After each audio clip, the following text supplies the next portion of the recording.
Welcome student. আজকে আমি আলোচনা করব ভারতের প্রধানমন্ত্রীর পদমর্যাদা সম্পর্কে।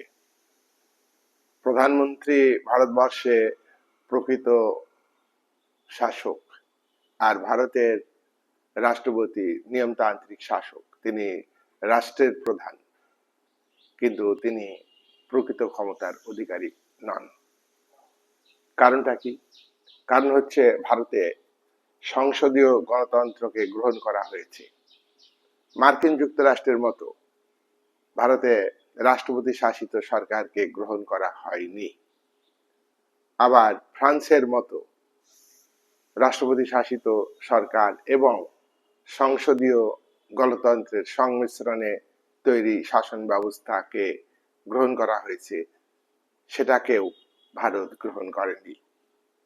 ভারত গ্রহণ করেছে ব্রিটেনের অনুকরণে সংসদীয় গণতন্ত্রকে। সংসদীয় গণতন্ত্রের পীঠস্থান ব্রিটেন, গ্রেট ব্রিটেন। ব্রিটেনে এই বিশ্বের প্রথম পার্লামেন্টারি ডেমোক্রেসি প্রতিষ্ঠিত হয়। ব্রিটেনকে পার্লামেন্টারি ডেমোক্রেসির মাতৃস্থানীয় দেশ বলা হয়। আবার ব্রিটেনের কনস্টিটিউশনের যে সংসদীয় শাসন ব্যবস্থা, সেটাকেও মাতৃস্থানীয় বলা হয়। আবার ব্রিটেনের কনস্টিটিউশনকেও বলা হয় মাদার অফ অল কনস্টিটিউশনস। তো ভারতবর্ষে ব্রিটেনের অনুকরণে সংসদীয় গণতন্ত্রকে গ্রহণ করা হয়েছে। তাহলে সংসদীয় গণতন্ত্র কি, এটা আমাদের জানা দরকার।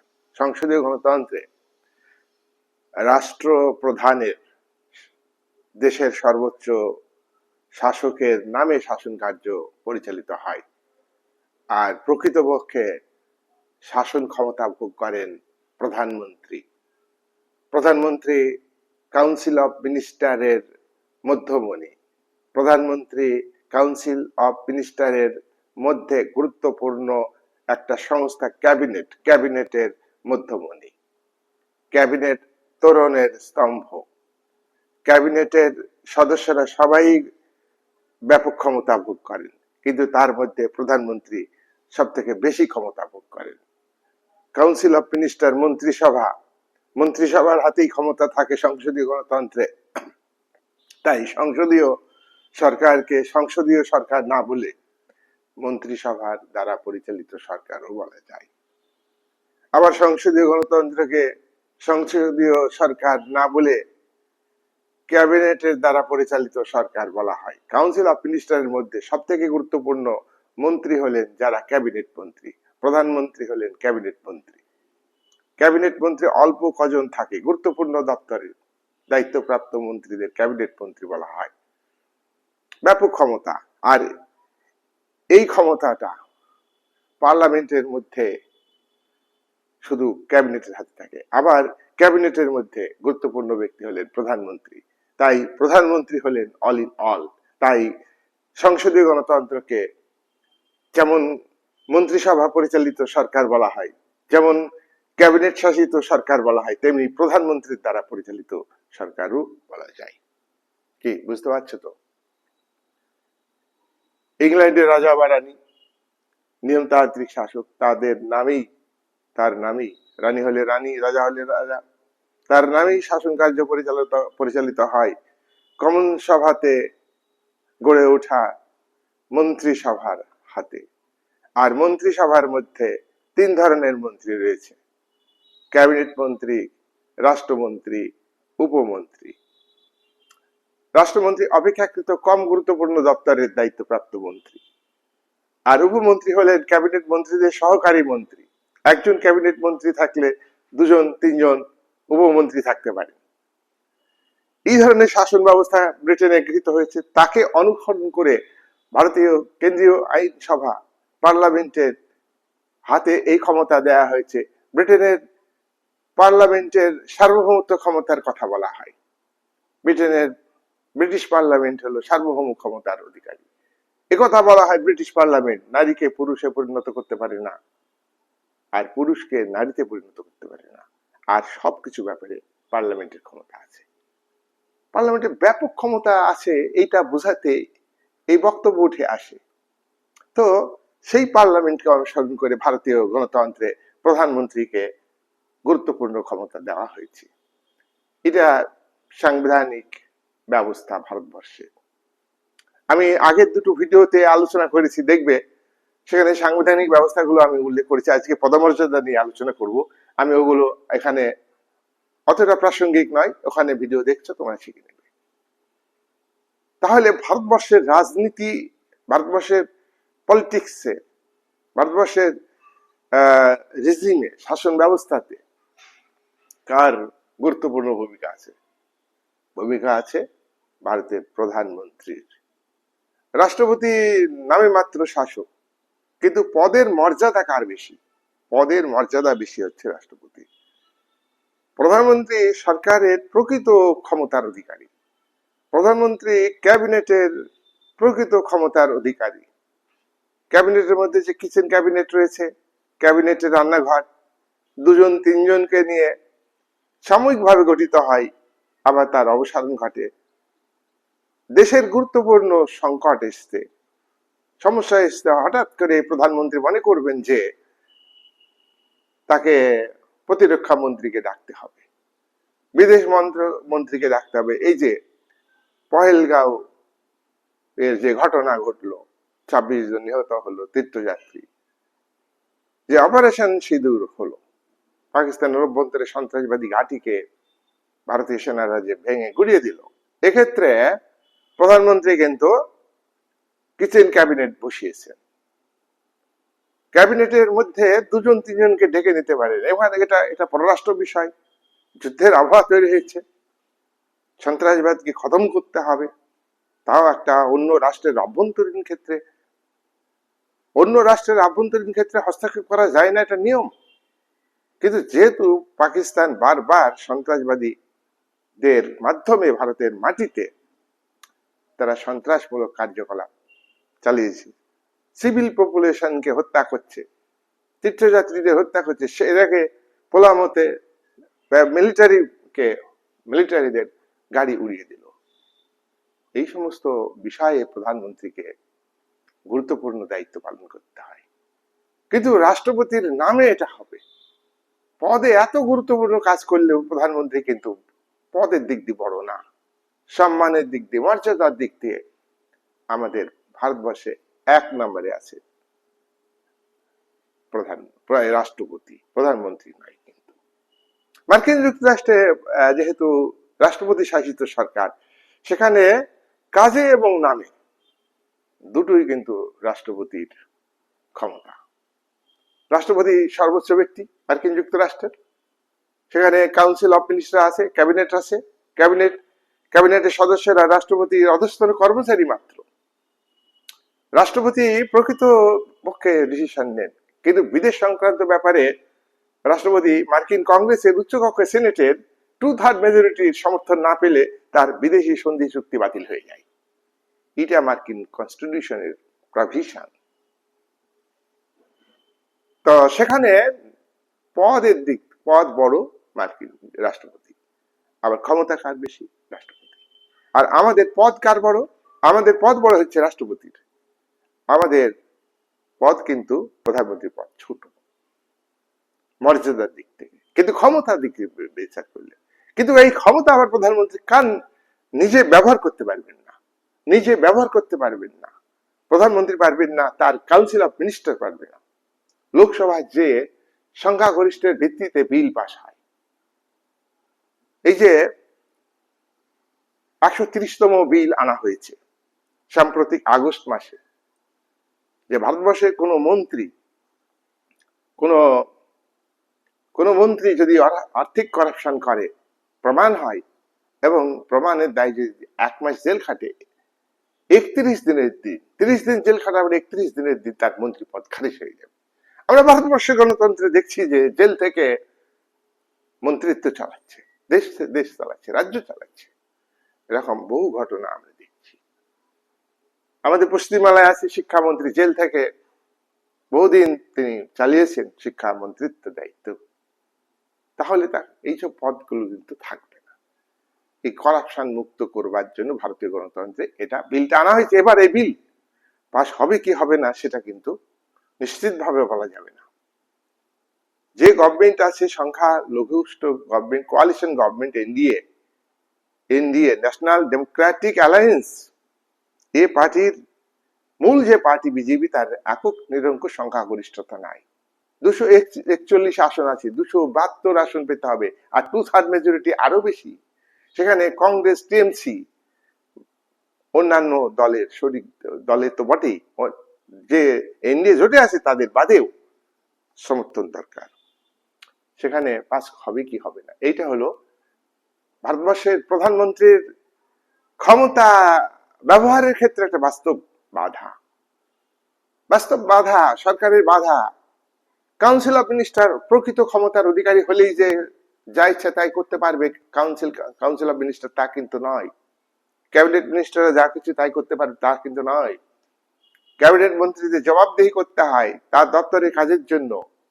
কাউন্সিল অফ মিনিস্টার যৌথভাবে গোটা মন্ত্রিসভাকে দেয় জবাবদিহি করতে হয় লোকসভার সমর্থনের উপর। লোকসভা বিরোধী পক্ষ অনাস্থা প্রস্তাব আনতে পারে, আর এই অনাস্থা প্রস্তাব যদি পাশ হয়ে যায় তাহলে সরকারের পতন ঘটবে। তোমরা লক্ষ্য করেছো মনমোহন সিং যখন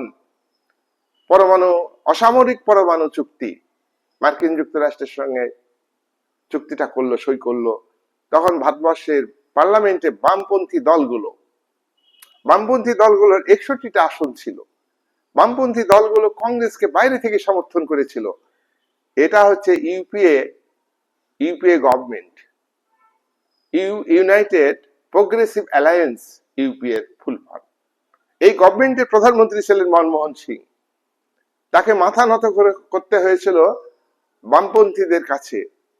বামপন্থীদের কাছে মাথা নত করেছিল। আর বামপন্থীরা যখন সরকার থেকে চলে গেল তখন তাকে সংখ্যাগরিষ্ঠতা প্রমাণ করতে বেগ পেতে হয়েছিল।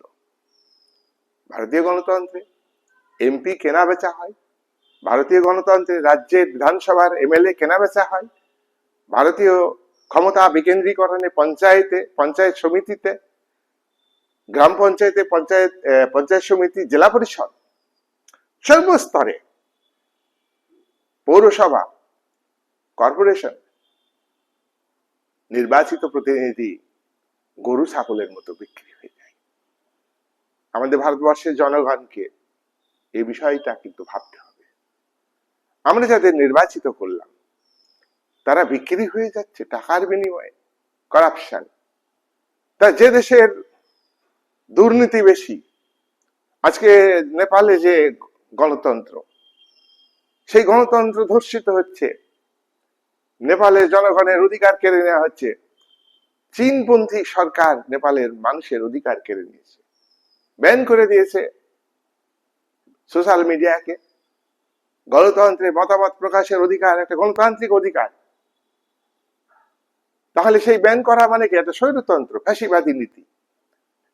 তাই নেপালের জনগণের ইতিপূর্বে মাসে তারা রাজতন্ত্রকে ফিরিয়ে আনতে চাইছে, গণতন্ত্রের প্রতি আস্থা থাকছে না। তা ভারতবর্ষের গণতন্ত্র কিন্তু এরকম দেখা দিয়েছে, গণতন্ত্রের প্রতি আস্থা থাকছে না। নির্বাচিত প্রতিনিধি হাজার হাজার কোটি টাকা আত্মসাৎ করছে, তার দলের লোকরা আত্মসাৎ করছে এই গণতন্ত্রের জনপ্রতিনিধির সঙ্গে যুক্ত ব্যক্তিরা, রুলিং পার্টির ব্যক্তিরাই করে এটা। তাহলে এরা সংসদীয় গণতন্ত্রকে কলঙ্কিত করছে। সেখানে প্রধানমন্ত্রীর একটা বিরাট ভূমিকা আছে, তার ব্যর্থতা, তার দলের মন্ত্রী মনমোহন সিং এর সময় কংগ্রেসের নেতৃত্বে যে সরকার, ব্যাপকভাবে আর্থিক কেলেঙ্কারি হয়েছে, তাদের বিচার তো ভারতবর্ষের মানুষ পায়নি। ভারতবর্ষে ধর্ষিত হচ্ছে, ওয়েস্ট বেঙ্গলে ধর্ষিত হয়েছে ডাক্তার, সেই ডাক্তার ধর্ষণের ক্ষেত্রে রাজ্য সরকার দ্বিতীয়বার পোস্টমর্টেম হবে, তার জন্য আসল খুনিরা ধরা পড়ে যাবে, সেই আশঙ্কায় রাজ্য সরকারের নির্দেশে, সিপি মানে কি রাজ্য সরকারের অফিসার, আইপিএস অফিসার, অভিভাবকের অমতে জোর করে বাড়ি পুড়িয়ে দেওয়া, তথ্য প্রমাণ লুট করে দেয়। এখানে সিবিআই কি এগুলো জানেন না? প্রধানমন্ত্রী জানেন না? মুখ্যমন্ত্রী জানেন না? এই গণতন্ত্রের প্রতি আস্থা হারিয়ে যাবে, এরকম গণতন্ত্র চলতে থাকলে বাংলাদেশের মতো গণ অভ্যুত্থান হবে। এই গণতন্ত্র চলতে থাকলে নেপালের মতো গণ অভ্যুত্থান হবে। তাই যারা শাসকে আছেন, প্রধানমন্ত্রীর পদ যারা অলঙ্কিত করছেন, তার দায়িত্ব বড় দায়িত্ব। তাকে ভাবতে হবে ভারতের এই গণতন্ত্রকে। তাই প্রধানমন্ত্রীর পদটা কিন্তু অত্যন্ত গুরুত্বপূর্ণ।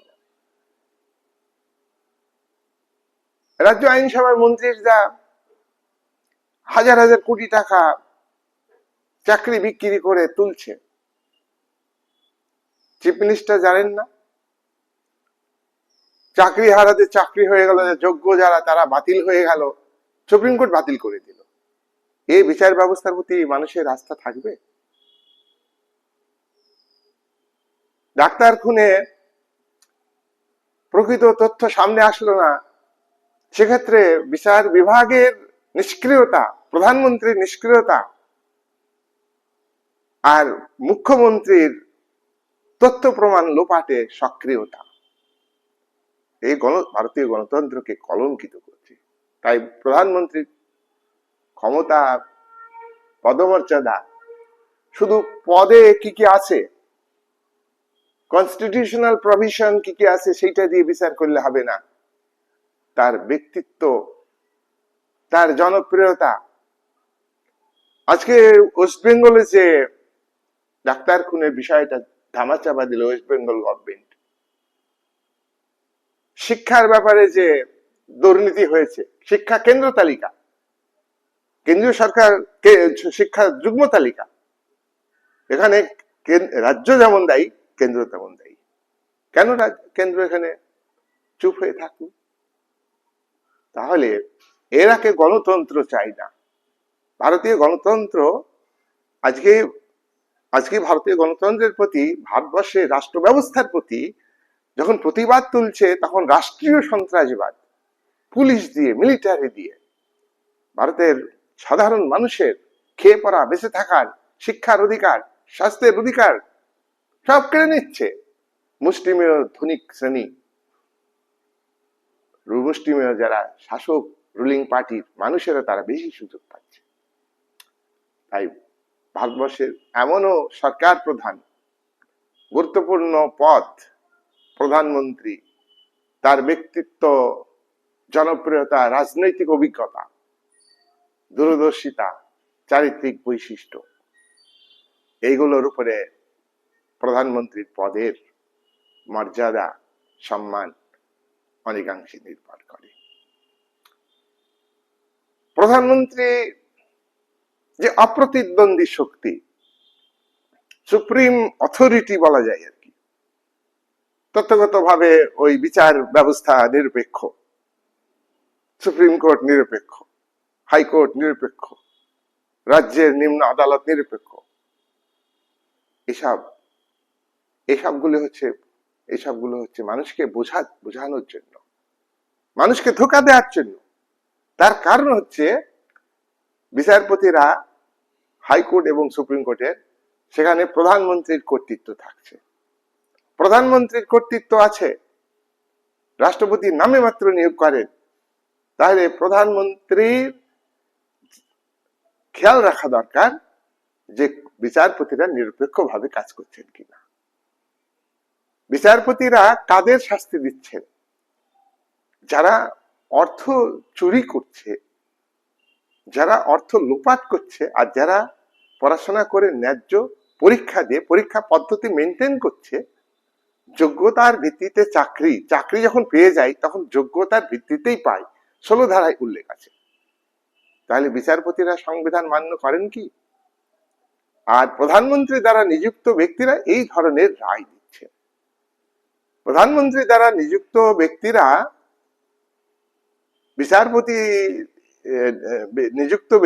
বিচারপতি, তারা গভর্নমেন্টের এগেনস্টে রায় দিলে গভর্নমেন্ট মানছে না, তাহলে সাধারণ মানুষ কেন মানবে?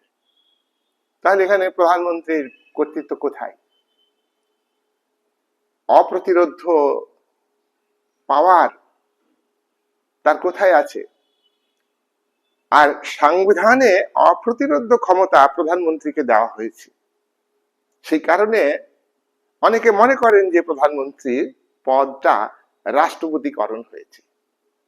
রাষ্ট্রপতিকরণ, প্রধানমন্ত্রীর ক্ষমতা ওই মার্কিন যুক্তরাষ্ট্রের রাষ্ট্রপতির মতো হয়েছে।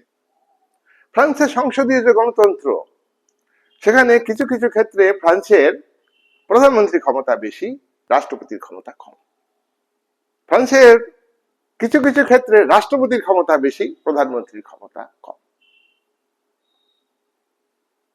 ফ্রান্সের আইনসভা, পার্লামেন্টে বিল পাশ হওয়ার পরে যখন গণভোটে দেওয়া হয়, তারপরে গণভোট হওয়ার পরে বিলটা যখন রাষ্ট্রপতির কাছে আসে, সেই বিলে কিন্তু অনেক ক্ষেত্রেই প্রধানমন্ত্রীর সই দরকার হয় না।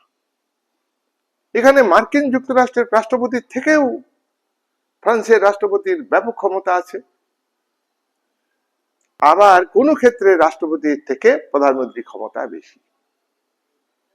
তাই মার্কিন যুক্তরাষ্ট্রের মতো ফ্রান্সে রাষ্ট্রপতি শাসিত শাসন ব্যবস্থাকে গ্রহণ করা হয়নি। কিছু ক্ষেত্রে রাষ্ট্রপতির ক্ষমতা ফ্রান্সে বেশি হলেও মার্কিন যুক্তরাষ্ট্রের রাষ্ট্রপতির হাতেই মূল ক্ষমতা, তত্ত্বগতভাবে এবং বাস্তব। নামেও তিনি বড়, পদের দিক দিয়ে মর্যাদা বেশি, আবার ক্ষমতার দিক দিয়েও তিনি বেশি। আর ফ্রান্সে কোনো কোনো ক্ষেত্রে রাষ্ট্রপতির পদমর্যাদা আছে, রাষ্ট্রপতি এখন নির্বাচিত ফ্রান্সে।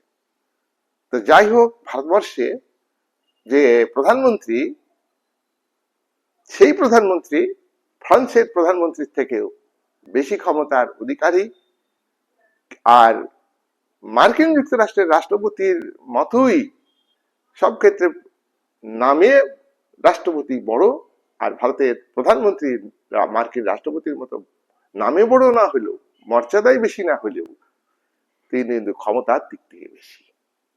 তাই ভারতের প্রধানমন্ত্রীর পদটাকে রাষ্ট্রপতিকরণ হয়েছে, এ কথা বলা যায়। 1977 সালে দেখো, 1952 সালে সাধারণ নির্বাচন হয়েছে। এই নির্বাচনে কংগ্রেস এককভাবে নিরঙ্কুশ সংখ্যাগরিষ্ঠতা অর্জন করে সরকার গঠন করেছে লোকসভাতে। তা এ দলের এই এই এই এই কাউন্সিল অফ মিনিস্টার যেটা গঠিত হয়েছে 1952, তা এর প্রধানমন্ত্রী, কাউন্সিল অফ মিনিস্টারের মধ্যমণি, এবং এবং যে ক্যাবিনেট তৈরি হয়েছে সে সমকালীন সময়ে, তার যে প্রধানমন্ত্রী, তার ক্ষমতা বেশি থাকবে, চরম ক্ষমতা থাকবে, এটা কিন্তু জানা কথা। তবে হ্যাঁ, সংবিধান মানতে হবে, জনমতকে গুরুত্ব দিতে হবে, দেশের অর্থনৈতিক কাঠামোর ক্ষেত্রে তার ভূমিকা কেমন হবে, এসবগুলো ভাবতে হবে ঠিকই, কিন্তু তার ক্ষমতাটা ছিল বেশি ব্যাপক। তাই প্রধানমন্ত্রী জওহরলাল নেহরু ভারতবর্ষে পরিকল্পিত অর্থনীতিকে কার্যকরী করবার জন্য পঞ্চবার্ষিকী পরিকল্পনাকে 1 ইয়ার করে 5 ইয়ার প্ল্যানিং এর মধ্য দিয়ে ভারী শিল্পকে গুরুত্ব দিয়েছিলেন। সেখানে কোনো প্রতিদ্বন্দ্বী বিরোধী শক্তি ছিল না প্রধানমন্ত্রীর। তার ব্যক্তিত্ব যদি সাহসী থাকে, তাহলে ইতিবাচক ভূমিকা নিতে পারতেন। জওহরলাল নেহরু ওই যে তিব্বতের সঙ্গে চীনের চুক্তি হলো, তিব্বতের উপর চীনের আধিপত্য প্রতিষ্ঠিত হয়ে গেল 1950 সালে। তখন ভারতবর্ষে প্রধানমন্ত্রী নির্বাচিত হননি। তখন ভারতবর্ষে 1946 সালে গঠিত অন্তর্বর্তীকালীন সরকারের প্রধানমন্ত্রী ছিলেন জওহরলাল নেহরু। তখন দৃঢ় পদক্ষেপ নেওয়াটা একটা সমস্যা ছিল। এখানে প্রধানমন্ত্রীর ক্ষমতাকে আমরা ছোট করতে পারি না। কিন্তু এই প্রধানমন্ত্রী জওহরলাল নেহরু আবাধি কংগ্রেসের মিটিং এ বলেছিলেন যে ইন্ডিয়াকে সমাজতান্ত্রিক ধাঁচে গড়ে তুলতে হবে। ভারতবর্ষে মিশ্র অর্থনীতি থেকে গ্রহণ করা হয়েছে। উৎপাদনের ক্ষেত্রে ব্যক্তিগত উদ্যোগে উৎপাদন হবে, উৎপাদনের ক্ষেত্রে রাষ্ট্রীয় মালিকানা প্রতিষ্ঠিত হবে, উৎপাদনের ক্ষেত্রে রাষ্ট্র এবং ব্যক্তির যৌথ মালিকানা প্রতিষ্ঠিত হবে। এই ধরনের অর্থনীতি, এই ধরনের উৎপাদন ব্যবস্থা, তাকে বলে মিশ্র অর্থ ব্যবস্থা। এটা বোল্ডলি জওহরলাল নেহরু প্রয়োগ করতে পেরেছিলেন। তার কারণ হচ্ছে নিরঙ্কুশ সংখ্যাগরিষ্ঠতা অর্জন করেছে 52 সালে নির্বাচনে, পরবর্তী নির্বাচনেও কংগ্রেস নির্বাচনে 52 সালেও এককভাবে নিরঙ্কুশ সংখ্যাগরিষ্ঠতা অর্জন করেছে। কিন্তু এই এই এই যে এই এই সরকারের, এই কাউন্সিল অফ মিনিস্টারের, এই ক্যাবিনেটের মধ্যমণির প্রধানমন্ত্রী যে ক্ষমতা, জওহরলাল নেহরু যে ক্ষমতা ব্যবহার করতে পারবেন, সেটা কিন্তু খুব স্বাভাবিক, অপ্রতিদ্বন্দ্বী। তবুও তিনি 1959 সালে তিব্বতের ধর্মগুরু দলাই মালাই তিনি যখন ভারতে আশ্রয় দিলেন প্রধানমন্ত্রী জওহরলাল নেহরু, কিন্তু তাকে সহযোগিতা করতে পদক্ষেপ নিতে পারলেন। সেখানে লোকসভাতে তার দলের নিরঙ্কুশ সংখ্যাগরিষ্ঠতা ছিল, বিরোধী দল তখন দুর্বল। যেমন ধরো গণপরিষদে কংগ্রেসের পুরোপুরি আধিপত্য ছিল, 93 সদস্য ছিল প্রিন্সলি স্টেটগুলির প্রতিনিধি, 93, বাকি সব কংগ্রেসের সদস্য। এখানে মুসলিম লীগ যোগ দেয়নি, তোমরা জানো, আলাদা রাষ্ট্র হয়ে গেছে। আলাদা রাষ্ট্রের লিয়াকত খাঁ প্রধানমন্ত্রী, মোহাম্মদ আলী জিন্নাহ কিন্তু প্রধানমন্ত্রী হতে পারেননি। তাহলে এই যে ভারতবর্ষের প্রধানমন্ত্রী এত সংখ্যাগরিষ্ঠতা ছিল, তাহলে তিব্বতের ব্যাপারে ভারত যদি দলাই মালাইকে, তিব্বতকে সহযোগিতা করত, তাহলে চীনের যে আধিপত্য আগে থেকেই ছিল, তিব্বতের জনগণ কিন্তু আন্দোলন করছে, চীনের বিরুদ্ধে আন্দোলন করছে,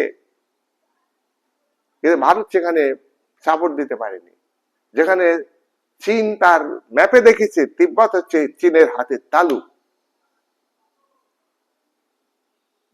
আর 5টা জায়গা হচ্ছে আঙুল, নেপাল, ভুটান, সিকিম ভারতের অন্তর্ভুক্ত, আকসাই যেটা দখলে নিয়েছে, সব দেখাচ্ছে ম্যাপে। সেহেন পরিস্থিতিতে ভারতের প্রধানমন্ত্রী কিন্তু দৃঢ় পদক্ষেপ নিয়ে তিব্বতকে সহযোগিতা করতে পারেননি।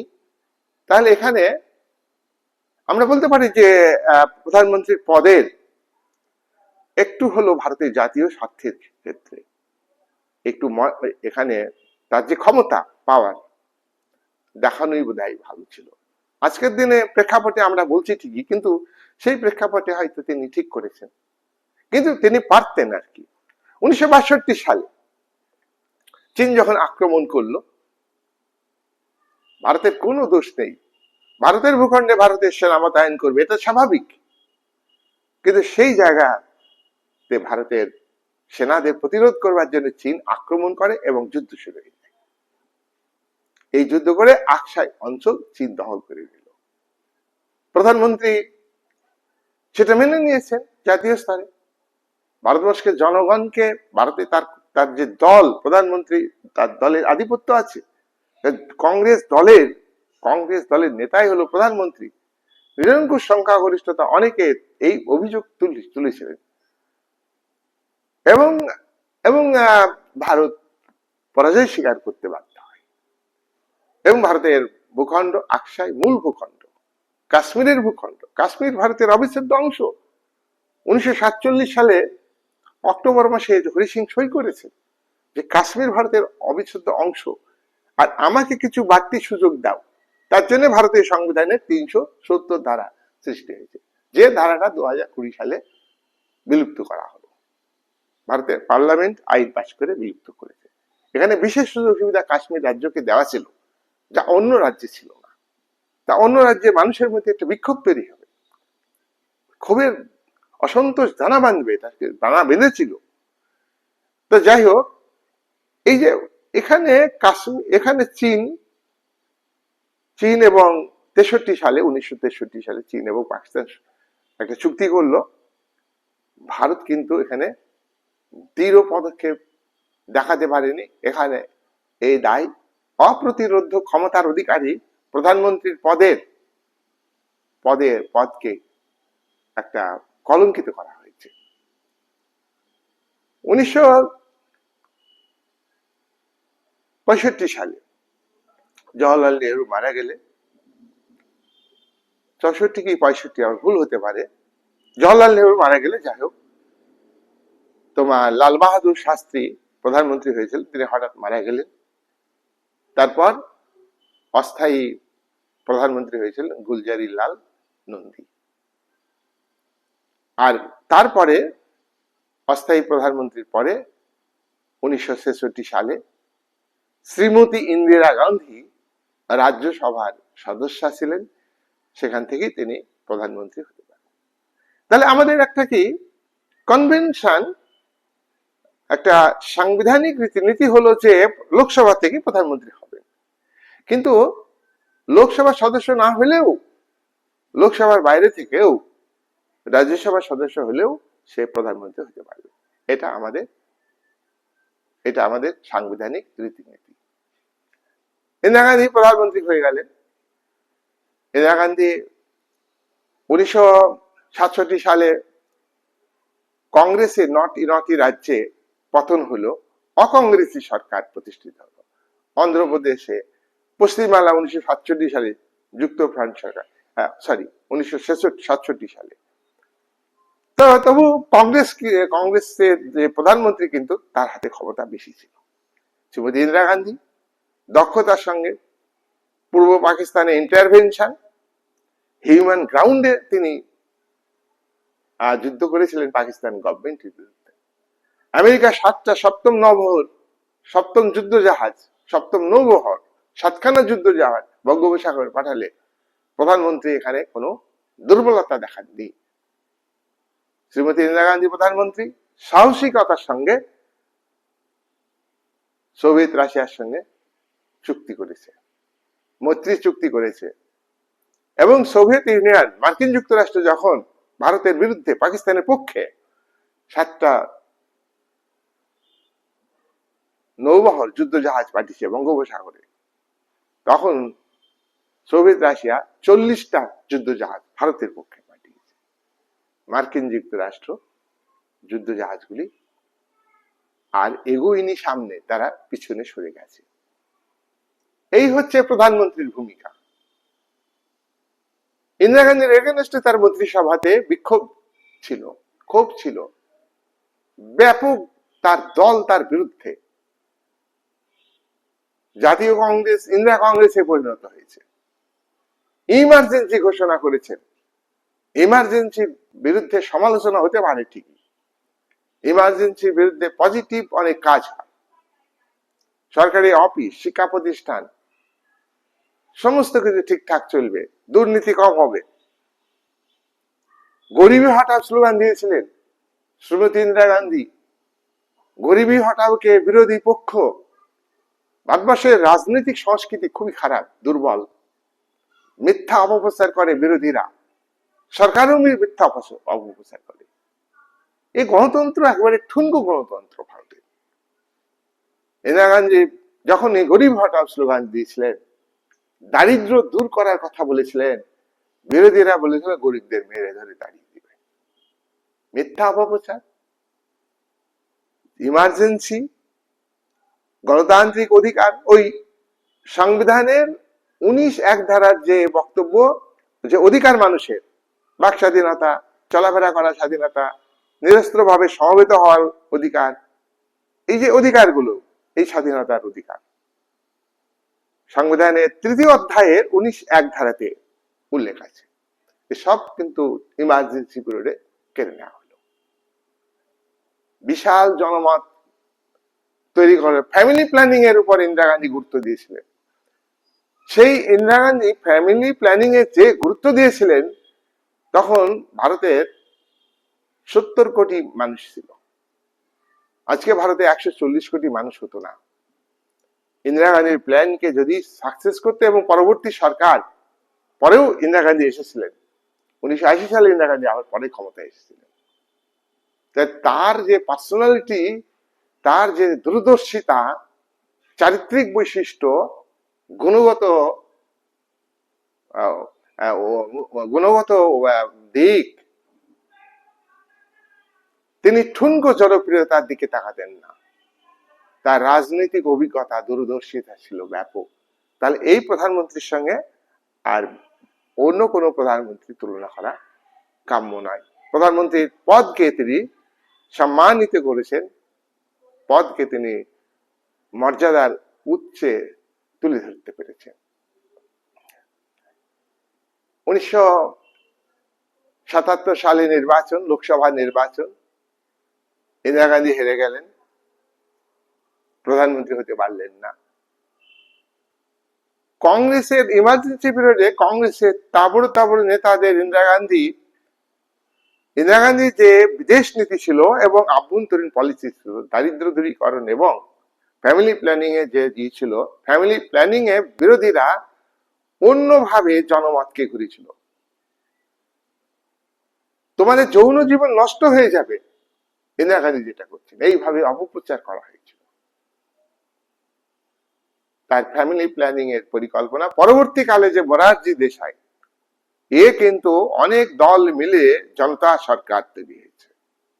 এই জনতা সরকারের প্রধানমন্ত্রী দুর্বল জগজীবন রাম উপপ্রধানমন্ত্রী ছিলেন।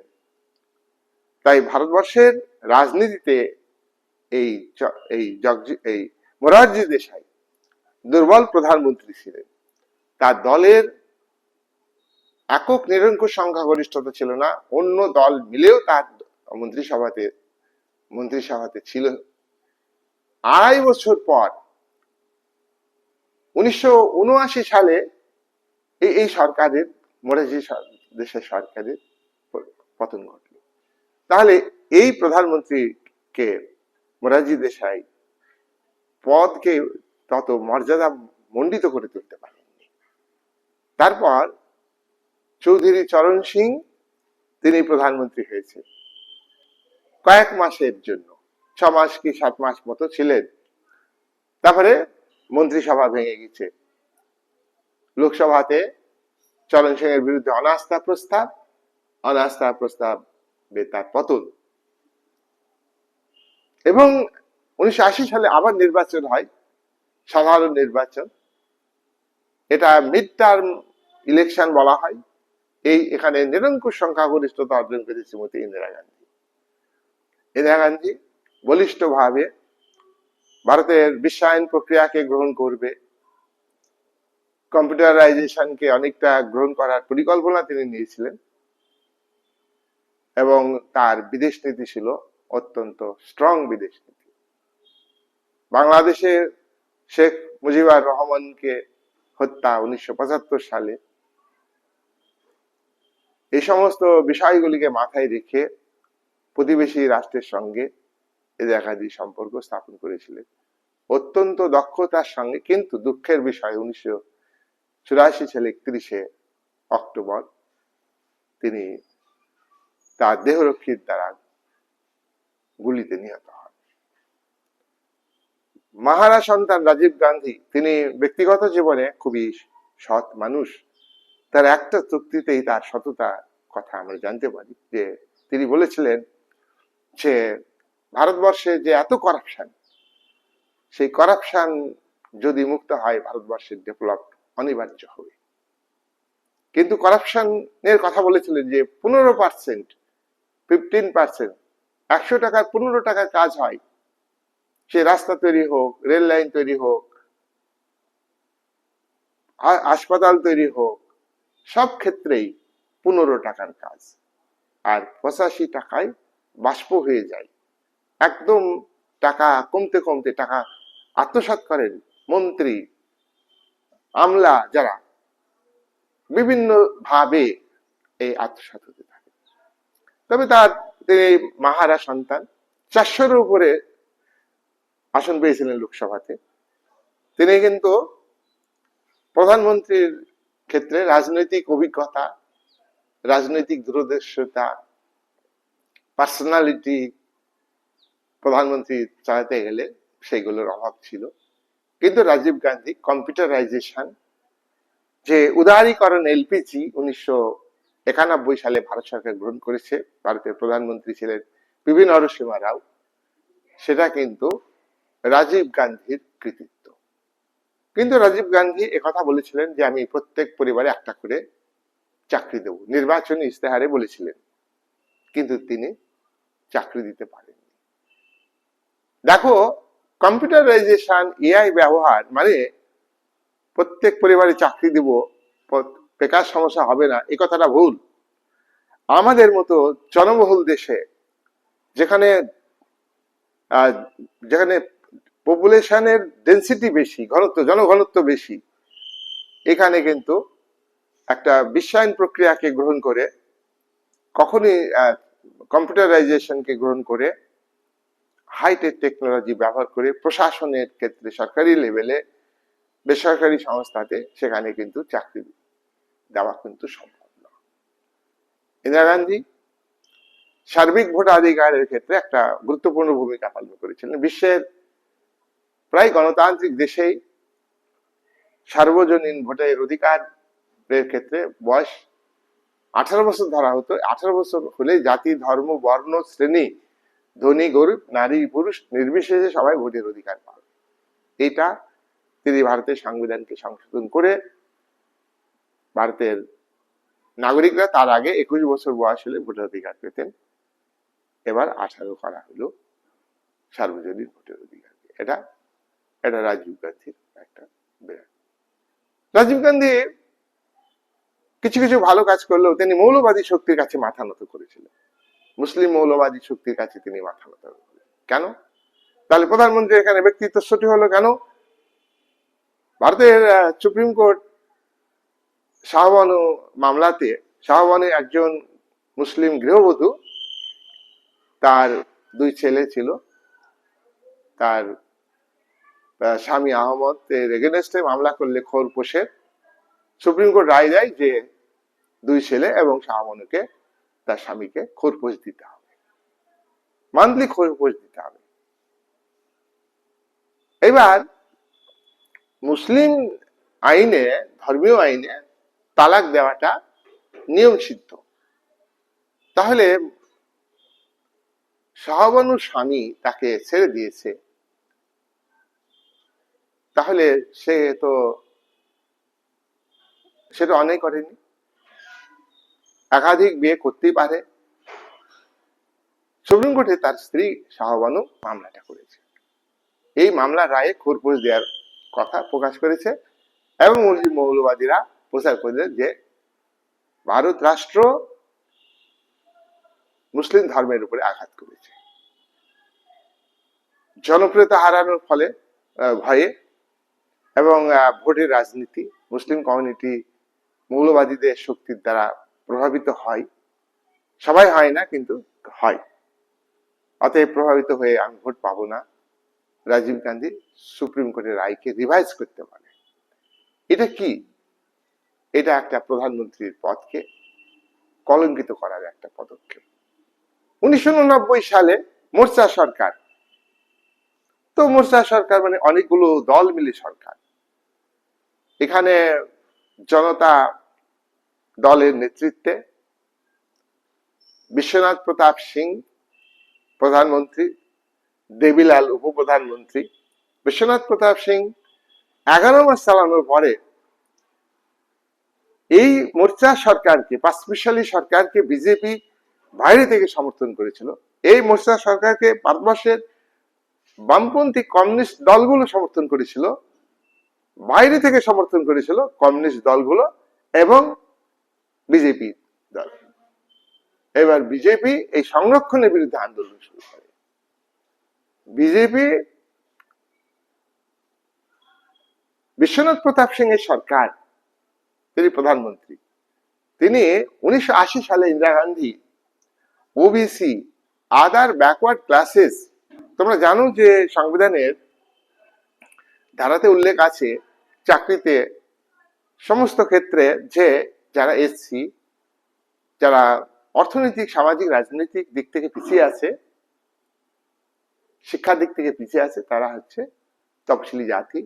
আর যারা অর্থনৈতিক, সামাজিক, রাজনৈতিক দিক থেকে, শিক্ষার দিক থেকে আরো বেশি পিছিয়ে আছে, তারা হলো এসটি, শিডিউল ট্রাইব। এসসিদের জন্য 15% সংরক্ষণ, এসটিদের জন্য 7.5% সংরক্ষণ, মোট হচ্ছে 22.5% সংরক্ষণ। এবার আরো কাস্ট রয়েছে হিন্দুদের মধ্যে, মুসলিমদের মধ্যে, তাদের জন্য আলাদা একটা সংরক্ষণ দিতে হবে, সেটা হলো 27%, 27%। তো এই বিলটা পাস হয়েছিল 80 সালে, কিন্তু বিলটা সেলফে রাখা ছিল, সংরক্ষিত ছিল, প্রিজার্ভ ছিল। সেটাকে বিশ্বনাথ প্রতাপ সিং হয়তো মনে করেছিলেন যে ভোট ব্যাংক তৈরি হবে, সেই ফাইল বের করে তিনি কার্যকরী করতে গিয়েছিলেন।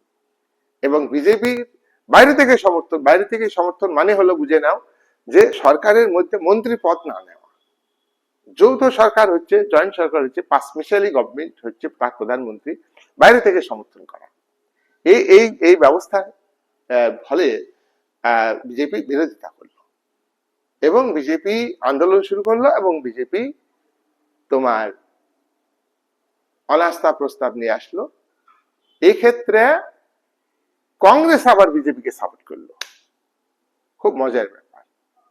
তাই এই যে বিভিন্ন দল আমরা বলি না, দল আমি পড়াবো, ইন্ডিয়ান পলিটিক্সে দলগুলোর ক্যারেক্টার পড়াবো, কোন নীতি আদর্শ আমরা পড়ানোর ক্ষেত্রে বলবো যে এই দলের এই আদর্শ, এই দলের অমুক আদর্শ বলবো, কিন্তু ওই রসুনের এক জায়গায় গোড়া, কোয়াগুলোর এক জায়গায় গোড়া। তো ভারতীয় গণতন্ত্রে যে দলগুলো মানে অন্যায় করার ক্ষেত্রে এক জায়গায়। তো যাই হোক, এক্ষেত্রে কংগ্রেস বাদ দিয়ে দিল, সরকার ফেলে দিল। কংগ্রেস তখন বিরোধী, বিজেপি তখন সরকারের পক্ষে কিন্তু বাইরে থেকে সমর্থন। কংগ্রেস বিরোধী, অনাস্থা প্রস্তাব দেওয়া হলো, বিজেপি অন্যান্য অনেক দল এই সংরক্ষণের বিরুদ্ধে বিশ্বনাথ প্রতাপ সিংকে ফেলে দিল। বিশ্বনাথ প্রতাপ সিং এর যে জনতা দল, সেই জনতা পার্টির সংখ্যাগরিষ্ঠতা ছিল না। সাধারণত কোন সংখ্যালঘু সরকার সংখ্যাগরিষ্ঠতা প্রমাণ করতে পারবে না, সেক্ষেত্রে প্রধানমন্ত্রীরা কি করেন, আগে রিজাইন লেটার দিয়ে দেন, রাষ্ট্রপতির কাছে সাবমিট করে দেন। কিন্তু বিশ্বনাথ প্রতাপ সিং তিনি কিন্তু পদত্যাগ করলেন না। বামেদের সমর্থন ছিল। নভেম্বর মাসে সারাদিন লোকসভার অধিবেশন চলছে, গভীর রাতে ভোটাভুটি হয়, বিশ্বনাথ প্রতাপ সিং হারবেন, এটা স্বাভাবিক কথা। প্রধানমন্ত্রীর পদ, তিনি পদকে সম্মান দেওয়ার জন্য যে লড়াইটা করেছিলেন গণতান্ত্রিক পদ্ধতিতে, সেটা কিন্তু তারিফ করার মতো, প্রশংসা করার মতো। এরপর বিশ্বনাথ প্রতাপ সিং মন্ত্রিসভা ভেঙে গেল, মোর্চা সরকার ভেঙে গেল, প্রধানমন্ত্রী এখানে দুর্বল ছিলেন, পদক্ষেপ দৃঢ়ভাবে দিতে পারেন, ওই ইন্দিরা গান্ধীর মতো দৃঢ়তা দেখাতে পারেননি। আবার জওহরলালের মতো কোনো জায়গায় দৃঢ়তা, কোনো জায়গায় ভীরুতা, এই আমরা দেখেছি। জওহরলালের প্রধানমন্ত্রীর আমলেই তিনি বলেছিলেন যে কাশ্মীরে পাকিস্তান দাবি করছে, কাশ্মীর ভারতে। আরে ভাই, কাশ্মীর তো ভারত, কাশ্মীর পাকিস্তান দাবি করলে পাকিস্তানের হয়ে যাবে? হ্যাঁ, কাশ্মীর তো ভারতের অবিচ্ছেদ্য অংশ, সই হয়েছে, ডকুমেন্টস আছে। তাহলে আইনগত লিগাল দিক থেকে ভারতের অংশ হচ্ছে কাশ্মীর। তাহলে সেই ব্যাপারে জওহরলাল 57-তে এসে বলার কি দরকার ছিল যে গণভোট হোক, গণভোটে যা জনগণ যা রায় দিবে তাই হবে? আরে পাকিস্তান দাবি করছে, তাহলে তাই হোক, গণভোটই হোক। পাকিস্তান দাবি করছে ইউএন, সাধারণ সভাতে দাবি তুলে হচ্ছে। আবার এমনি দাবি করছে পাকিস্তান যে কাশ্মীর ভারতের নয়, এটা হচ্ছে পাকিস্তানের কাশ্মীর। আর জওহরলালের এই বক্তব্যকে পাকিস্তান গভর্নমেন্ট তুলে ধরে যে গণভোট হোক। সেখানে সোভিয়েত ইউনিয়ন ভিটো দিয়েছিল, কাশ্মীরের গণভোট হবে এর পক্ষে রায় দিয়েছিল সিকিউরিটি কাউন্সিলে চীন, মার্কিন যুক্তরাষ্ট্র, ফ্রান্স, ইংল্যান্ড, 4টি দেশই কিন্তু সমর্থন করেছিল পাকিস্তানকে, পাকিস্তানের বক্তব্যকে সমর্থন করেছিল।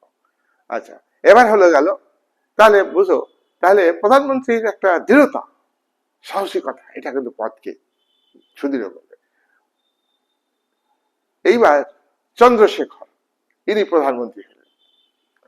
তো ইনি ওই যে কংগ্রেস ওবিসি বিলের বিরুদ্ধে। ওবিসি বিলকে বিশ্বনাথ প্রতাপ সিং কার্যকরী করতে গিয়েছেন। এবার কংগ্রেস বিরোধিতা করলো, বিজেপি সাপোর্ট করলো, বিজেপি সরকারের পক্ষ থাকা সত্ত্বেও কংগ্রেসের পক্ষে ভোট দিল, সরকার ভেঙে গেল। আর ওই সময়ে প্রধানমন্ত্রী কে হবে? তোমার দেবিলাল হবে, উপপ্রধানমন্ত্রী দেবিলাল প্রধানমন্ত্রী হবে, না চন্দ্রশেখর হবে? চন্দ্রশেখর আত্মগোপন করেছিলেন দুঃখে ক্ষোভে, প্রধানমন্ত্রী হতে পারেননি বলে। যাই হোক, এই সময়ে চন্দ্রশেখরকে প্রধানমন্ত্রী করা হয়েছিল। নির্বাচন হলো, সংখ্যালঘিষ্ঠ দলের প্রধানমন্ত্রী টিকবে না, তার কারণ লোকসভাতে অনাস্থা প্রস্তাব আনবেই।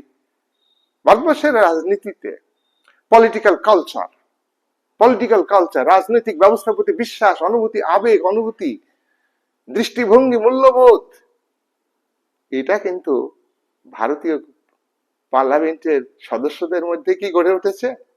এটা আমাদের প্রশ্ন, আমাদের ছাত্র তরফ থেকে গড়ে উঠেনি, আমরা দেখেছি।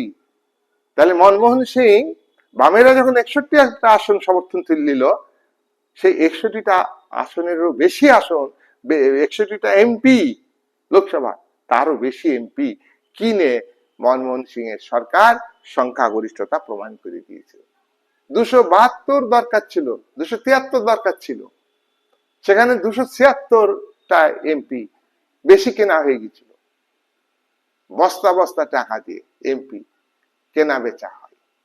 খুব লজ্জা, ভারতীয় গণতন্ত্রের এটা লজ্জা। জনগণ সচেতন নাই, জনগণ অজ্ঞ, জনগণের মধ্যে পলিটিক্যাল ভ্যালুজ, অ্যাটিটিউড, ফেথ, এগুলো সঠিকভাবে গড়ে ওঠা খুবই দরকার। তাহলে আমরা দেখলাম তোমার এই প্রধানমন্ত্রী টিকলো না। 1991 সালে নির্বাচন হইল, 1900 নির্বাচনে কিন্তু এখানে সংখ্যালঘু সরকার হলো। এবার কংগ্রেস পরে এই সংখ্যাগরিষ্ঠতা অর্জন করে, বিভিন্ন দল বদল, এ দল ও দল।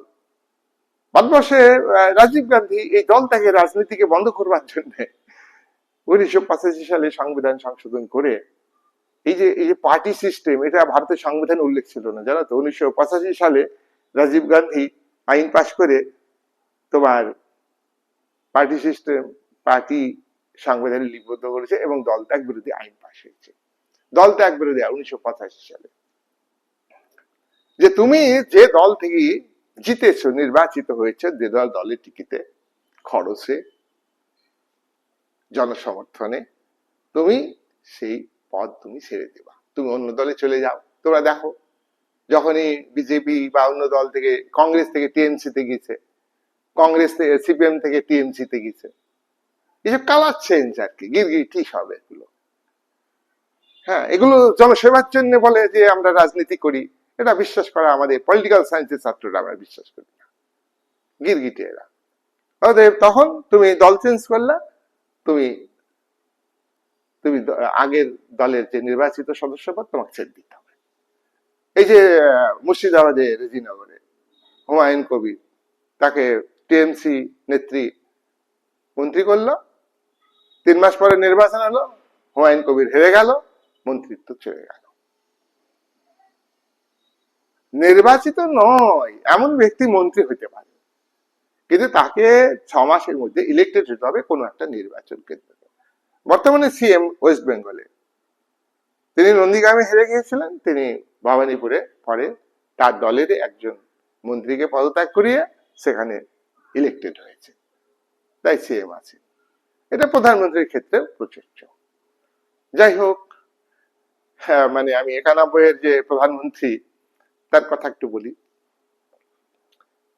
পিভি নরসিমহা রাও, ওই যে রাজীব গান্ধী কম্পিউটারাইজেশনের কথা বলেছেন, নয়া উদারীকরণের কথা বলেছেন, বেসরকারীকরণের কথাও বলেছেন, কিন্তু রাজীব গান্ধীকে হত্যা, বোম মেরে উড়িয়ে দেওয়া হয়েছে, তার মৃত্যু হয়েছে। ভারতীয় গণতন্ত্রের এটা কলঙ্কিত, গণতন্ত্রে এরকম মৃত্যু কাম্য নয়। পাকিস্তান সন্ত্রাসবাদী গোষ্ঠীর দ্বারা রাজনীতি পরিচালিত করে। পাকিস্তানের যে নামে মাঝে মাঝে গণতন্ত্র হয়েছে, পাকিস্তানে 22 জন প্রধানমন্ত্রী, 22-23 জন প্রধানমন্ত্রী জেলে বা হত্যা করা হয়েছে তাদেরকে। সেটা কিন্তু সেটা কিন্তু সামরিক সরকারের সঙ্গে সংগতিপূর্ণ, সন্ত্রাসবাদী সমর্থনের ভিত্তিতে গভর্নমেন্ট তার সঙ্গে সংগতিপূর্ণ হতে পারে, কিন্তু ডেমোক্রেটিক সিস্টেমে, গণতান্ত্রিক যেখানে জনগণ রায় দেয়, যেখানে বিচার বিভাগের নিরপেক্ষতা, গণমাধ্যমে স্বাধীনতা থাকে, সেই সেই গণতন্ত্রে কিন্তু এইভাবে হত্যা কাম্য নয়। ইন্দিরা গান্ধীর হত্যা কাম্য নয়, রাজীব গান্ধীর হত্যা কাম্য নয়। বিভিন্ন রসেমারাও তার বিরুদ্ধে অর্থনৈতিক অভিযোগ আসলে, এবং তার মন্ত্রিসভাতে গুরুত্বপূর্ণ মন্ত্রী, অর্থমন্ত্রী মনমোহন সিং, এই যে ভারতবর্ষ আজকে অর্থনীতিতে পঞ্চম স্থান, এবছরে কোনো কোনো বিশেষজ্ঞ বলছেন যে চতুর্থতে চলে আসবে। এত প্রোগ্রেসিভ এই পলিসিটা কার ছিল? এটা মনমোহন সিং এর ছিল। New industrial policy, new economy policy, Manmohan Singh অর্থমন্ত্রী, এটা পরিকল্পিতভাবে করা হয়েছিল।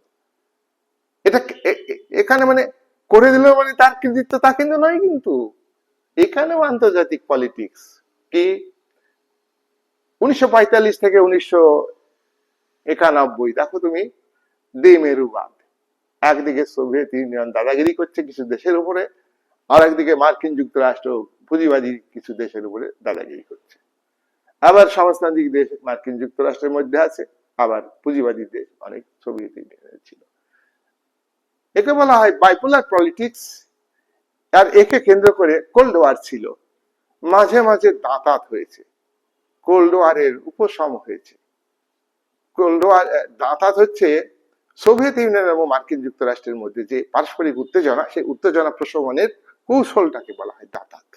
আর কোল্ড ওয়ার হলো সোভিয়েত ইউনিয়ন এবং মার্কিন যুক্তরাষ্ট্রের মধ্যে না যুদ্ধ না শান্তি, এক চরম উত্তেজনাময় পরিস্থিতি। একে অপরকে আক্রমণ করবে এরকম একটা আবহাওয়া, কিন্তু আক্রমণ করবে না। That is called cold war. এর অবসান হলো বিশ্বে এক মেরুভেদের আবির্ভাব। ওয়ার্ল্ড পলিটিক্সে দাদাগিরি, দাদা চলে আসলো কে? ইউএসএ একা, তার আর প্রতিদ্বন্দ্বী শক্তি কেউ নেই, এই রাজত্ব মা। সোভিয়েত ইউনিয়ন ভেঙে খান খান হয়ে গেল, 15টা রাষ্ট্র হয়ে গেল, রাশিয়া হয়ে গেল, অর্থনৈতিক অবস্থা ধুকধুক করছে। আমি আগেই বলেছি, ব্রেজনেভের মন্ত্রিসভা যখন ব্রেজনেভ ঘোষণা করেছিলেন 1978 সালে, তার সংবিধানে উল্লেখ করেছিলেন whole people of the state.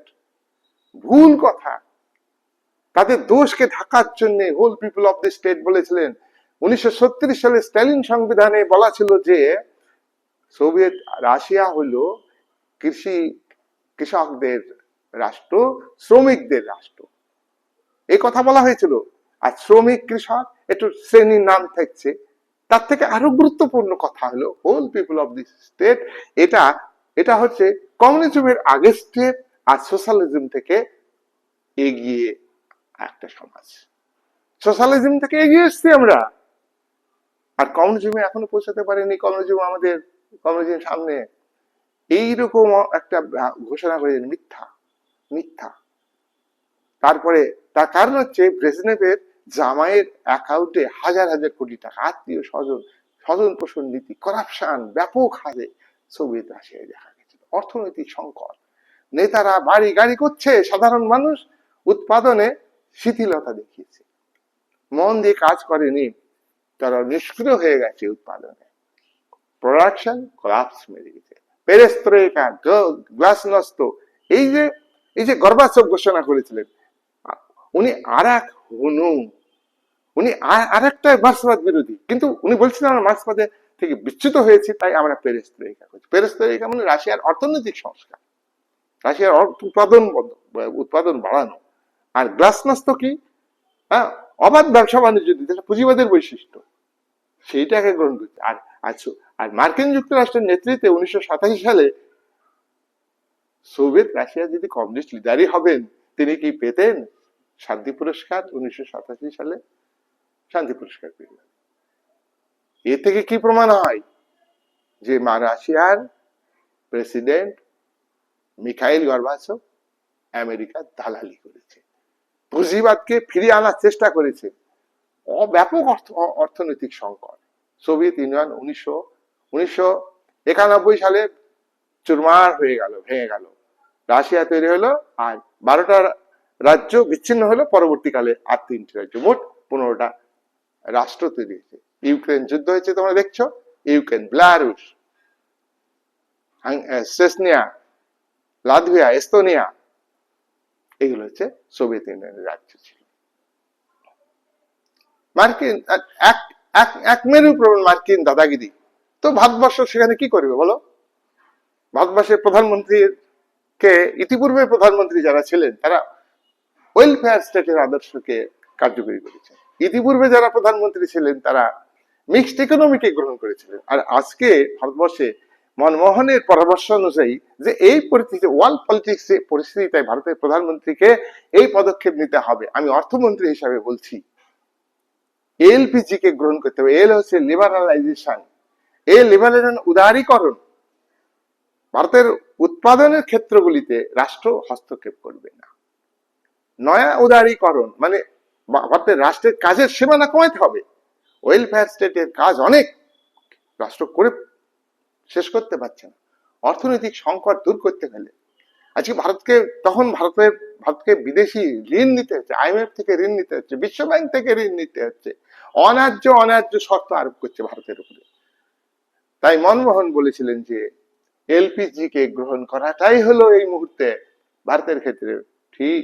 আর ভারতের প্রধানমন্ত্রী পিভি নরসিংহ রাও এটাকে গ্রহণ করেছিলেন। নয়া শিল্পনীতি, নয়া অর্থনীতি, এলপিজি, এল হচ্ছে লিবারালাইজেশন, আর লিবারালাইজেশন হচ্ছে মিনিমাম স্টেটের আদর্শ, ওয়েলফেয়ার স্টেটের আদর্শকে ত্যাগ করা ভারতের রাষ্ট্র কাঠামোতে। মিনিমাল স্টেট হচ্ছে সংবেদনশীল রাষ্ট্র, দায়বদ্ধ একটা রাষ্ট্র, কিন্তু রাষ্ট্রের কাজের পরিকল্পনা কর্মসূচি কমবে। এখানে যারা উৎপাদন করে ভারতের শিল্পপতিরা এবং বিদেশিরা, বিদেশি বিনিয়োগ বাড়বে, আমরা রাষ্ট্রের পক্ষ থেকে বাধা দেব না। এটা হচ্ছে মিনিমাল স্টেটের ধারণা। আর বেসরকারীকরণ করতে হবে। ওই যে সরকারি উদ্যোগে উৎপাদন হতো এতদিন, তোমরা কল্যাণীতে দেখো সব সরকারি ক্ষেত্র ছিল, কিন্তু সব কলকাতার দিকে যাবে যে সব কারখানাগুলো সব সরকারি কারখানা ছিল, সব বেসরকারীকরণ হয়ে গেছে বা পড়ে আছে এখনো। বেসরকারীকরণ হয়ে যাবে, বিক্রি হয়ে যাবে, কোম্পানিগুলো কিনবে। এটা কেন হলো? ওয়েলফেয়ার স্টেটের আদর্শ অনুযায়ী যে সরকারিকরণের প্রচেষ্টা ছিল, সরকারিকরণ, রাষ্ট্রীয়করণ, সেই রাষ্ট্রীয়করণকে বিদায় দিতে হবে। রাষ্ট্রীয়করণকে বিদায় দিতে হবে, বেসরকারীকরণকে গ্রহণ করতে হবে। আর 3 নাম্বার হচ্ছে জি, গ্লোবালাইজেশন, বিশ্বায়ন। সারা পৃথিবীতে বিশ্বায়ন। চীন বিশ্বায়ন প্রক্রিয়াকে 1980-র দশকে গ্রহণ করেছে। চীনের 1982 সালে সংবিধানে অর্থনৈতিক ক্ষেত্রে ব্যাপক পরিবর্তন এনেছে। চীনের সঙ্গে তখন মার্কিন যুক্তরাষ্ট্রের খুব বন্ধুত্ব। তোমরা জানো যে 1971 সাল পর্যন্ত চীন আর মার্কিন যুক্তরাষ্ট্রের সম্পর্ক খুব খারাপ ছিল। তারপরে চীন যখন সিকিউরিটি কাউন্সিলের মেম্বার হলো, মার্কিন বিরোধিতা তখন তুলে নিছে বলেই মেম্বারশিপ পেয়েছিল। আর এই কবছরে ভারত ভালো সম্পর্ক তৈরি হয়েছে এবং মার্কিন কোম্পানিগুলো চীনের মার্কেটে উৎপাদন, ব্যবসা বাণিজ্য শুরু করেছে। আমাদের যেটা 91 গ্রহণ করা হয়েছে, আরো 10 বছর আগে চীনে গ্রহণ করা হয়েছে। তাহলে বিশ্বায়ন প্রক্রিয়ার মধ্যে দিয়ে ভারতের অর্থনীতি উন্নয়ন। এখানে ভারতের প্রধানমন্ত্রী আন্তর্জাতিক পরিস্থিতি অনুযায়ী মনমোহনের কথা মতো কৃতিত্ব দিয়েছিলেন। কিন্তু একটা কথা, এই 91 সালে জাপানের প্রধানমন্ত্রীর বিরুদ্ধে অর্থনৈতিক একটা দুর্নীতির অভিযোগ আসলো। তখন জাপানের প্রধানমন্ত্রী কি করেছিলেন জানো? পদত্যাগ করেছিলেন। আর পিভি নরসিংহ রাও 91 তার বিরুদ্ধে অভিযোগ এসেছিল অর্থনৈতিক, তার মন্ত্রিসভা প্রথমে সংখ্যাগরিষ্ঠতা ছিল না, তাকে দুর্বল ভূমিকা পালন করতে, তার বিরুদ্ধে অভিযোগ আসলে তিনি হাসি মুখে আনন্দবাজার পত্রিকাতে, বিভিন্ন পত্রিকাতে ছবি দিয়েছিলেন। এইটাই হলো পলিটিক্যাল কালচারের পার্থক্য। যেটা আমি আগে বলছিলাম যে পলিটিক্যাল কালচার, আমাদের দেশের নেতাদের অভাব, নেতাদের সততার অভাব, পলিটিক্যাল কালচার অভাব। নেক্সট হচ্ছে চলে আসবো 96 সালে নির্বাচন। এই নির্বাচনে বিজেপি জোট, এনডিএ জোট, তারা সংখ্যাগরিষ্ঠতা, পাঁচমিশালি ভাবে সংখ্যাগরিষ্ঠতা দেখাতে পারে, কিন্তু অটল বিহারী বাজপেয়ীকে প্রেসিডেন্ট রাষ্ট্রপতি ডাকলেন প্রধানমন্ত্রী হওয়ার জন্য। প্রধানমন্ত্রী হয়েছিলেন অটল বিহারী বাজপেয়ী। 13 দিনের পরে তিনি পদত্যাগ করেছিলেন, রিজাইন দিলেন। আমি বলেছিলাম যে বিশ্বনাথ প্রতাপ সিং তিনি রিজাইন দেননি ভোটাভুটির মাধ্যমে, আর কোন কোয়ালিশন গভর্নমেন্টের প্রধানমন্ত্রীকে এটা হলো বিশ্বনাথ প্রতাপ সিং একটা চাপ নিতে পেরেছিলেন। তার পশ্চাতে বাম সমর্থন ছিল যে লড়াই করে মরতে হবে গণতান্ত্রিক পদ্ধতিতে। এই হলো বিশ্বনাথ প্রতাপ সিং এর অটল বিহারী বাজপেয়ী ডিজাইন। তারপরে আবার কংগ্রেসের নেতৃত্বে এইচ.ডি. দেবেগৌড়া সরকার তৈরি করলো। এইচ.ডি. দেবেগৌড়া মানে এনডিএর বিপক্ষে, বিজেপির বিপক্ষে এনডিএ দেবেগৌড়া প্রধানমন্ত্রী হলেন। তার বিরুদ্ধে আবার অনাস্থা প্রস্তাব এসছে। তারপরে এলেন আই.কে. গুজরাল। আই.কে. গুজরালের সময় ভারতের এই যে পূর্বে তাকাও নীতি, পূর্বে তাকাও নীতিটা ভারতের বিদেশ নীতিতে পরিবর্তন এসছে, কিন্তু আভ্যন্তরীণ নীতিতে এলপিজি যেমন 1991 থেকে পরিবর্তন এসছে। আর আই.কে. গুজরাল তোমার এটাকে বেশি গুরুত্ব, পূর্বে তাকাও নীতি। ওই আসিয়ানের সঙ্গে ভারতের সম্পর্কটা, চীন একচেটিয়া ভাবে আধিপত্য বিস্তার করেছে, সেখানে ভারতকে চুপ করে থাকলে হবে না। এটা আমি পরে আলোচনা করব। ভারতের বিদেশ নীতির যে পরিবর্তন তার আলোচনাতে হবে। এইটুকু আমি প্রধানমন্ত্রী পড়াচ্ছি। যাই হোক, প্রধানমন্ত্রী আই.কে. গুজরাল এর একটা খানিকটা হলো পার্সোনালিটি আমরা দেখছি, কিন্তু সংখ্যালঘু সরকার, এই সরকারও টিকেনি। আবারও mid term election. Mid term election মানে 5 বছর পরে লোকসভা নির্বাচন হয়, তোমরা জানো, কিন্তু মাঝে সরকার ভেঙে গেল, তারপরে নির্বাচন হলো। একে বলা হয় অন্তর্বর্তীকালীন নির্বাচন বা মিড টার্ম ইলেকশন বলা হয়। তারপরে তোমার 98 সালে আবার নির্বাচন হলো। নির্বাচনে সরকার তৈরি হলো এনডিএ সরকার, ন্যাশনাল ডেমোক্রেটিক অ্যালায়েন্স, বিজেপির নেতৃত্বে অটল বিহারী বাজপেয়ী প্রধানমন্ত্রী। এই প্রধানমন্ত্রী 5 বছর টিকেছিলেন। এই প্রধানমন্ত্রীর সময়ে কার্গিল যুদ্ধ তিনি ব্যক্তিত্ব দেখিয়েছেন, দৃঢ় পদক্ষেপ, ইসরায়েলের সাপোর্ট পেয়েছেন। মার্কিন যুক্তরাষ্ট্র পাকিস্তানকে সরাসরি না হলেও প্রায় সরাসরি ভাবে সাহায্য করেছে, তাও সত্ত্বেও ইন্ডিয়া কার্গিল যুদ্ধে জবাব দিয়েছে। এটা হলো অটল বিহারী বাজপেয়ীর প্রধানমন্ত্রী হিসাবে একটা পার্সোনালিটি দেখাতে পেরেছেন। আর প্রধানমন্ত্রী পোখরানে 1998 সালে একটা পরমাণু বোমা, আমার 5খানা পরীক্ষা করেছিল পোখরানে। এপিজে আব্দুল কালামকে তিনি প্রধানমন্ত্রী রাষ্ট্রপতি করেছেন। এটা বিজেপি অভিযোগ আছে এটা ধর্মীয় দল, হিন্দু পার্টি, তা সত্ত্বেও অটল বিহারী বাজপেয়ী কিন্তু একটা সংখ্যালঘু সম্প্রদায়ের মধ্যে এবং প্রকৃত একটা বড় মহান ব্যক্তিত্ব, ওয়ার্ল্ড ফেমাস ব্যক্তি। ওয়ার্ল্ড ফেমাস ব্যক্তি হচ্ছে এপিজে আব্দুল কালাম। রাষ্ট্রপতি হিসাবে তার বড় পরিচয় নাই, বড় বড় পরিচয় হতে মানুষ হিসাবে তার বড় পরিচয়, তার তার তার প্রতিভা। হ্যাঁ, এবং পোখরানে 5টা পরমাণু বোমায় এখানে আমেরিকা চোখ রাঙিয়েছে। আমেরিকা চোখ রাঙানোকে ভারতের প্রধানমন্ত্রী ভয় পায়নি। অটল বিহারী বাজপেয়ী একটা সাধ হিসাবে ভারতকে সেখানে কিন্তু প্রোটেকশন দিয়েছে। এরপরে আসলো 2004-এর নির্বাচন। সেই নির্বাচনে এনডিএ সরকারের পতন, ইউপিএ গভর্নমেন্ট, মনমোহন সিং প্রধানমন্ত্রী। এই সময়ে কিন্তু ভারতবর্ষের বাংলার প্রণব মুখোপাধ্যায় একজন প্রধানমন্ত্রী হওয়ার যোগ্য ব্যক্তি ছিলেন। কিন্তু ভারতের রাজনীতিতে যেমন হিন্দি অহিন্দির মধ্যে বিরোধ আছে, হিন্দি ভাষাভাষী মানুষেরা অহিন্দি ভাষাভাষী মানুষকে ঘৃণা করেন, হিন্দিকে রাষ্ট্রীয় ভাষা হিসেবে মর্যাদা দিয়েছে, ভাষা আন্দোলন, ভাষার ক্ষেত্রে বিরোধ আছে। এবং সব থেকে বড় কথা হলো যে বাঙালি, বাংলার এই মানুষ, আমি বাঙালি আঞ্চলিকতা বোধকে আমি সমর্থন করি না। বাঙালি বলে পরিচয় দিয়ে বাংলাকে হাইলাইট করা, এটা একটা আঞ্চলিকতা বোধ যারা করেন তাদের সেটা কিন্তু কাম্য নয়। আমার পরিচয় ইন্ডিয়ান। তাহলে তো আমি সেই কাশ্মীরির লোকে অনেক একটা অংশ, কাশ্মীরের বহু লোক বলে যে আমি কাশ্মীরি। ওই যে রাজা হরি সিং স্বাধীন ছিল, তাহলে আমরা স্বাধীন রাষ্ট্র থাকতে চাই। আবার অনেক লোক বলে আমি পাকিস্তানি, তাহলে তো জাতীয়তাবাদকে অস্বীকার করছে।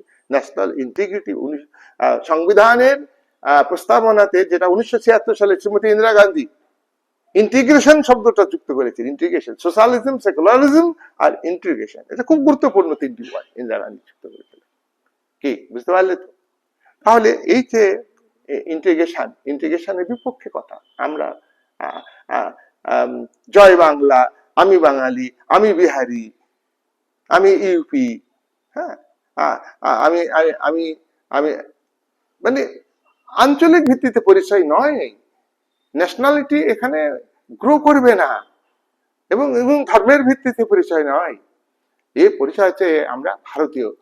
আমরা এই নেশন বিল্ডিং কে গুরুত্ব, নেশন বিল্ডিং কে গুরুত্ব দেওয়া বিভিন্ন কারণের মধ্যে, নেশন বিল্ডিং কে গুরুত্ব দেওয়ার জন্য তো তোমার নন অ্যালিড মুভমেন্ট, জোট নিরপেক্ষ আন্দোলনের নেতৃত্ব দিয়েছে ভারত। যাই হোক, ভারতের প্রধানমন্ত্রী, এখানে আমরা দেখবো যে মনমোহন সিং, তাকে নিয়ন্ত্রণ করছে সোনিয়া গান্ধী, পার্টির যে নেত্রী তাকে।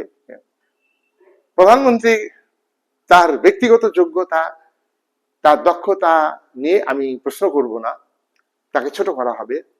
বিশাল অর্থনীতিতে জ্ঞান, তার তার পরিকল্পিত যে অর্থনীতি, সেইটা আজকে ইন্ডিয়া কার্যকরী করছে, সেই একই পথে। এই কথা প্রধানমন্ত্রীর পদগুলো আমরা আলোচনা করলাম যে মানে নতুন প্রধানমন্ত্রী নতুন দলের, অতএব সে নতুন ভাবে ভূমিকা নিচ্ছে, এই কথা ভুল কথা। একই সিস্টেম, একই প্রশাসনিক কাঠামো, একই অর্থনৈতিক বিষয় ধারাবাহিক ভাবে ওয়ার্ল্ড পলিটিক্সে যখন মোট পরিবর্তন আসে, তখন ইন্ডিয়ার পলিটিক্সে পরিবর্তন আসে, তখন প্রধানমন্ত্রীর রোলেরও পরিবর্তন হয়। তো মনমোহন সিং এর আভ্যন্তরীণ ক্ষেত্রে এখানে আমরা দেখবো যে মনমোহন গভর্নমেন্টের বিরাট বিরাট সমস্যা, যে বামেরা সমর্থন করেছে, বামেরা সমর্থন তুলে নিচ্ছে। বামেদের ছিল স্পিকার ছিলেন একজন বিখ্যাত এমপি ছিলেন, যিনি 40 বছর এমপি ছিলেন, সোমনাথ চট্টোপাধ্যায়। অটল বিহারী বাজপেয়ী 35 বছর এমপি ছিলেন, তিনি প্রধানমন্ত্রী হয়েছিলেন। তার একটা রাজনৈতিক বিচক্ষণতা অবশ্যই থাকবে। সোমনাথ চট্টোপাধ্যায় শুধু বামপন্থী বলেই তার প্রধানমন্ত্রী হওয়ার যোগ্যতা ছিল, যোগ্যতা হয়নি। তিনি বাঙালি, তবু ভারতের রাজনীতি তাকে স্পিকার করা হয়েছিল। দলের সঙ্গে তার মতবিরোধ হয়, দলের একটা রাজনীতি আলাদা। যখন সরকার ছেড়ে দিবে, তখন সেই দলের সমর্থক, সেই দলের নেতা তিনি স্পিকার হয়ে থাকবেন, এটা দল চাইনি। আর তিনি ব্যক্তিগতভাবে স্পিকার একটা আলাদা নিরপেক্ষ, রাজনীতি নিরপেক্ষ এই তিনি বলেছিলেন। কিন্তু ভারতীয় স্পিকার রাজনৈতিক নিরপেক্ষ নয়। ভারতীয় স্পিকার হওয়ার পরে দলের সদস্য পদ ছাড়তে হয় না, ছাড়া দরকার নাই ভারতের রাজনীতিতে। আবার ইংল্যান্ডে কিন্তু স্পিকার হওয়ার পরে দলের সদস্যপদ ছেড়ে দিতে হয়। সেক্ষেত্রে কিন্তু প্রযোজ্য ঠিক ছিল। সোমনাথ চট্টোপাধ্যায়ের এই বক্তব্যটা তার ব্যক্তিগত ব্যাপার, কিন্তু পলিটিক্যাল সিস্টেম বলছে, পলিটিক্সের দিক দিয়ে এই কথাটা কিন্তু ঠিক না। যাই হোক, প্রণব মুখোপাধ্যায়, সোমনাথ চট্টোপাধ্যায়ের মতো ব্যক্তি প্রধানমন্ত্রী হলেও কিন্তু ওই যে বাঙালি একটা, বাংলা থেকে মন্ত্রী পদ দেওয়া হয় না, এটা ভারতের রাজনীতিতে একটা। তবে বাংলার মাটি আলাদা একটা খাঁটি আছে। বাংলার বহু বিপ্লবী, ব্রিটিশ ভারতবর্ষে 3টি প্রভিন্স ব্রিটিশ সাম্রাজ্যবাদকে কাঁপিয়ে দিয়েছে। তাদের মাথায় ছিল 3টি প্রভিন্সের কথা, 1 বাংলা, 2 মহারাষ্ট্র, 3 পাঞ্জাব। আর কোন প্রভিন্সের কিন্তু গুরুত্ব ছিল না। বিপ্লবীদের আখড়া, সততা, ন্যায়পরায়ণতা, প্রতিবাদ, মাতঙ্গিনী হাজরা, বৃদ্ধা গুলিতে মৃত্যু মুখে পতিত হচ্ছে, মৃত্যুর দিকে ঢলে পড়ছে, তাও কিন্তু বন্দে মাতরম স্লোগান বন্ধ করেননি। জাতীয় পতাকাকেও তিনি তুলেই ধরেছিলেন শেষ নিঃশ্বাস ত্যাগের আগে পর্যন্ত। এই হচ্ছে বাংলা।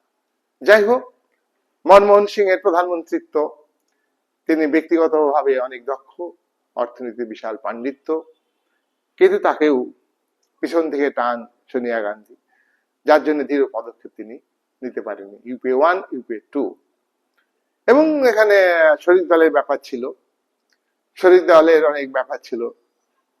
শরিক দল বলতে গেলে ইউপিএ মন্ত্রিসভার, মনমোহন মন্ত্রিসভাকে টিকিয়ে রাখার জন্য আসামি শিবু সোরেনকে মন্ত্রিসভা থেকে বাদ দিয়েছিলেন, প্রথমে দৃঢ়তায় দেখেছিলেন, পরে তাকে আবার মন্ত্রিসভাতে ফিরিয়ে আনেন।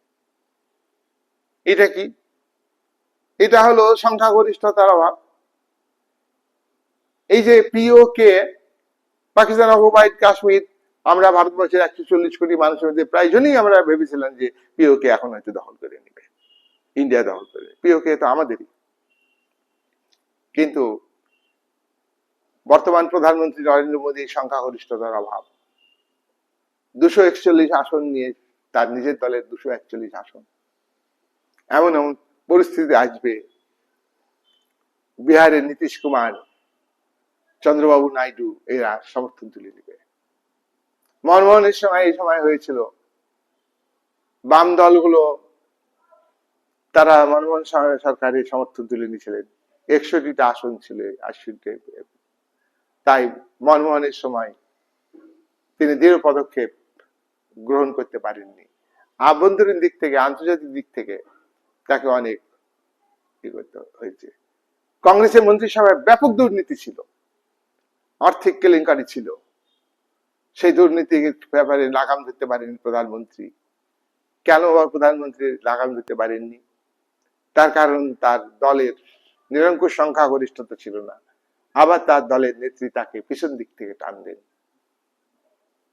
তার দলের নেত্রী প্রশাসনিক অভিজ্ঞতা, অর্থনীতিকে ক্ষেত্রে তার অভিজ্ঞতা ছিল না, কিন্তু তিনি দলীয় নেত্রী, তার কথা শুনতে হবে। নরেন্দ্র মোদী বর্তমানে যে বিলটা লোকসভাতে এনেছেন, এখানে তার নিজের দলে 241 আসন, আর এনডিএর অন্য শরিক দল মিলে হচ্ছে 272-73 প্রমাণ করে দিবেন সংখ্যাগরিষ্ঠতা। কিন্তু এই বিলের ক্ষেত্রে 2/3 মেজরিটি দরকার। এখানে কংগ্রেস, টিএমসি বা অন্যান্য দলের সমর্থন পাবেন না। এই বিলটা কি? ভারতবর্ষের দুর্নীতির বিরুদ্ধে। ভারতবর্ষের রাজনীতিতে দুর্নীতি মারাত্মক। অন্যান্য দেশে দুর্নীতি আছে, এই যে বাংলাদেশে দুর্নীতি আমাদের থেকে বেশি, নেপালে আমাদের থেকে বেশি, পাকিস্তানে আমাদের থেকে বেশি দুর্নীতি, কিন্তু আমাদেরও কম না। আমরা চোখে দেখতে পাচ্ছি দুর্নীতি কেমন। একটা পঞ্চায়েত মেম্বারের বাড়ি 2 তলা 3 তলা, কি করে হয়? 4 তলা বাড়ি, কি করে হয়? কত আয়? কিন্তু যারা আয় পরীক্ষা করবেন, ED, CBI, CID, income tax department, তারাই দুর্নীতির সঙ্গে যুক্ত। তারা ঘুষ খান, তারা উপঢৌকন খান। তাই ভারতবর্ষের এই দুর্নীতি দমন করবার জন্য লোকসভাতে আজকে 130তম সাংবিধানিক সংশোধন একটা বিল আনা হয়েছে, যে 30 দিন আর্থিক কেলেঙ্কারির সঙ্গে যুক্ত মন্ত্রী বা ব্যক্তি, তিনি যদি প্রমাণ হন এবং 30 দিন জেল খাটেন অপরাধের জন্য। জেলই তো খাটবেন না, জেল কেমন খাটবেন? দুর্নীতি করলে তো তথ্য নাই তো। এ তো ঘর ভর্তি টাকা, হাজার হাজার কোটি টাকা, কেজি কেজি সোনা। টিভির ক্যামেরায় দেখলাম, জেল হয়েছে কি, বিচার হয়েছে কি? হয় না।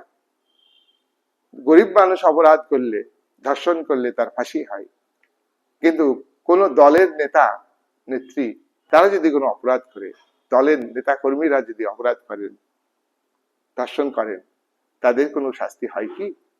বা দলের সমর্থক যারা ধর্ষণ করেন তাদের ফাঁসি হয় কি? তার মধ্যে একটা কলেজ ছাত্রীকে ধর্ষণ করে হত্যা করা হলো, নিম্ন আদালত তার ফাঁসি দিল, উচ্চ আদালতে কি ফাঁসি মুকুব হলো? হলো কি? তার কারণ মন্ত্রী এ বিল পাশ হলেই বা কি, না হলেই বা কি? বিল পাশ হলেই কি এখন খুব চোরেরা খুব বিরোধিতা করছে, চোরেরা বিরোধিতা করছে। আর চোরেদের আত্মবিশ্বাস আছে যে বিল হলেই বা কি, না হলেই বা কি। কিন্তু তাদের প্রচার যে আমাদেরকে আশঙ্কিত তারা, যে আমাদের যদি তথ্য প্রমাণ হয়ে যায়, অযথা আপনারা মানে সে করছে, ভয় পাচ্ছেন। কোনো ভয় নেই, সিস্টেম আপনাদের বাঁচিয়ে দিবে। এই গণতান্ত্রিক কলঙ্কিত গণতন্ত্র। যাই হোক, আমরা দেখছি যে 370 যখন ভারতবর্ষের পার্লামেন্টে পাশ হলো, প্রধানমন্ত্রী যেখানে কর্তৃত্ব প্রতিষ্ঠিত হয়েছে, বিরোধী জনমত, বিরোধী চেষ্টা কিন্তু হয়েছিল। পাকিস্তান গভর্নমেন্ট বলছে কে কেন 370? আরে বাটা, ভারতের সংবিধান কি তোদের সংবিধান? পাকিস্তানে ইমরান খান বলেছিল কেন 370 ধারা দেবে? মার থেকে মাসির দরদ বেশি না? তো যাই হোক, ভারতবর্ষের প্রধানমন্ত্রীর একটা বিরাট ভূমিকা আছে 370 ধারাতে। আমরা দেখলাম তুলে দিল। আঞ্চলিক বৈষম্য সৃষ্টিকারী ধারা, বিশেষ সুযোগ সুবিধা কেন দেবে পাকিস্তান এই কাশ্মীর? এত কিছু দেওয়ার পরেও তারা ভারতীয় ভাবতে পারে না? এত কিছু দেওয়ার পরে একটা অংশ পাকিস্তানের পতাকা উত্তোলন করে? এটা ভারত সরকারের, ভারত রাষ্ট্রের দুর্বলতা, প্রধানমন্ত্রীর দুর্বলতা যে ভারতবর্ষে মাটিতে, ভারতবর্ষের গৃহ পরিবারে পাকিস্তানের পতাকা উত্তোলন হচ্ছে। জাতীয় পতাকাকে স্যালুট করতে শিখছে না। এটাও কিন্তু এক ধরনের ভোট ব্যাংক তৈরি করবার জন্য রাজনৈতিক দলগুলো এটা সমর্থন করছে। আমাদের ওয়েস্ট বেঙ্গলে পাকিস্তানের পতাকা উত্তোলন হয়, পাকিস্তানের পতাকা উড়ানো হয়, অনেক সময় হয়, কিন্তু কিন্তু এখানে গভর্নমেন্ট নীরব দর্শকে ভোট ব্যাংক হিসাবে কমিউনিটিকে ব্যবহার করা। আর কমিউনিটিকে বুঝতে হবে ভোট দিয়ে সমাধান হবে না, ভোট দিয়ে সমাধান হবে না, কমিউনিটির উন্নতি হবে না। কমিউনিটিকে ধ্বংস করার জন্য এই ভোট ব্যাংকের মাধ্যমে একটা কমিউনিটিকে আরো সুদূর প্রসারী ভাবে, পরিকল্পিত ভাবে ধ্বংস করবার পরিকল্পনা করছে। তাই ভারতবর্ষের যে পলিটিক্স, এটি সাধারণ মানুষকে বুঝতে হবে। যাই হোক, আমরা এটা বলবো যে ভারতবর্ষের প্রধানমন্ত্রীর ক্ষমতা, পদমর্যাদা এত ব্যাপক, এই গণতন্ত্রের ধারক বাহক, এই রাষ্ট্রের ধারক বাহক, এই রাষ্ট্রের প্রকৃত শাসক, এই রাষ্ট্রের প্রকৃত কর্ণধার, কিন্তু তার যত ক্ষমতা, যত পাওয়ার রয়েছে, মর্যাদা রয়েছে, তা কিন্তু তার উপরে সব থেকে মর্যাদা রয়েছেন, মর্যাদার আসনে রয়েছেন রাষ্ট্রপতি। তিনি এক নাম্বার নাগরিক রাষ্ট্রপতি, প্রধানমন্ত্রী নয়। তবে ভারতবর্ষের যে আঞ্চলিক শক্তি গুলি মাথাচাড়া দিয়ে উঠছে, এবং ভারতীয় সীমান্তে যে এখন একটা অশান্তি, নেপাল বর্ডারে যে নেপালে যে মানে রাজনৈতিক অস্থিরতা দেখা দিচ্ছে, বাংলাদেশে দিয়েছে ইতিপূর্বে, শ্রীলঙ্কাতে রাজনৈতিক অস্থিরতা দেখা দিয়েছিল, এবং এখনো আর্থিক সংকটে ভুগছে। আর্থিক সংকট থেকেই হচ্ছে রাজনৈতিক অস্থিরতা। আজকে অর্থনৈতিক ক্ষেত্রে স্বচ্ছতা প্রতিবেশী রাষ্ট্রগুলোর মধ্যে নেই।